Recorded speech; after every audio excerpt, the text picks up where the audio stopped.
Okay mga idol, mag-ayos tayo ng alternator, no? For G2. So ang problema ito mga idol ay ayaw mag-charge. Tanggalin muna natin ito dito.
Wala na ito nag-bigyan. Lagyan mo si mga baligyan mapisa sa starter, no?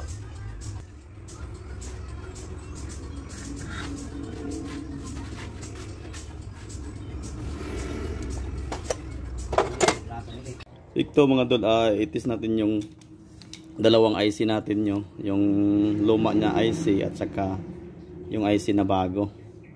So ngayon mga idol, ito po mag-test tayo. Una natin yung bago dito. Yung ground natin nasa carbon brass at yung isa natin dito, no. Dalawa ba yun nakakuha dyan. So ayan. gumalaw yung ating tester. Baliktarin natin. Yan, gagalaw. So ang next natin na move para makita talaga dito, isa. Okay, gumalaw din, di ba?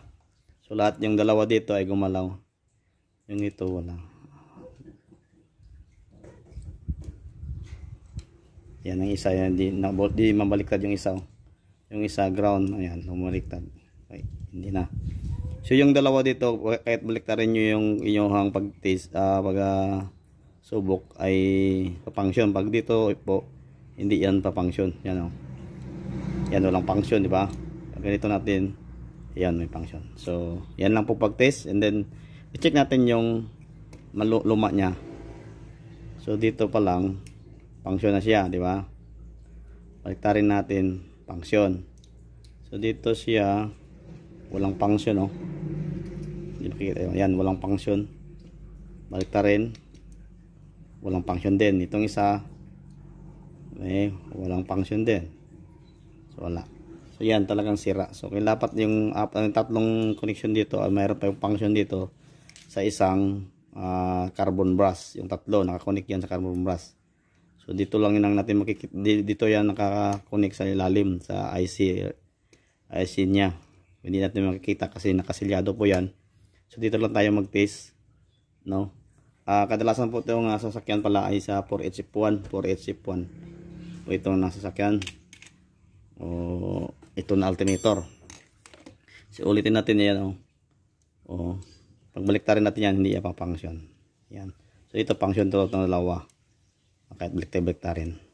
So yun lang po ang update para sa atin kung malaman natin kung sira ba yung IC regulator. So salamat po sa panunood. God bless. Okay mga dol, ibalik natin yung ating alternator na kinuha dito mga dol. So tapos ko na ito na replacean ng IC regulator, no.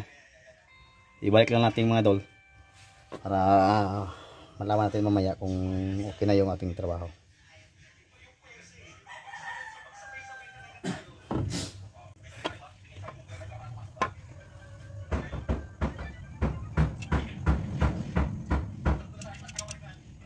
So yan mga dol, palitan muna natin yung main line.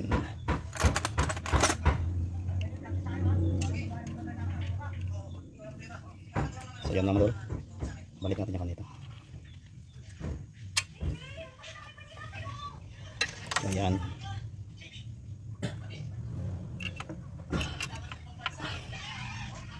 Okay. So yan na. Okay na mga dol, start na natin yung engine, no. Shout out sa driver, may-ari. Helper, okay tayo, kondisyon. So dito tayo mga dol, ayan natin dito. Okay.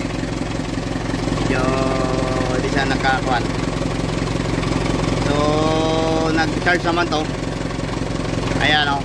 Mukha 13. Dalawa po ang battery nito eh. Ayan. So double battery to. Pero 12 volts din nito. Hindi 24 po to. So maraming salamat po. 4G to.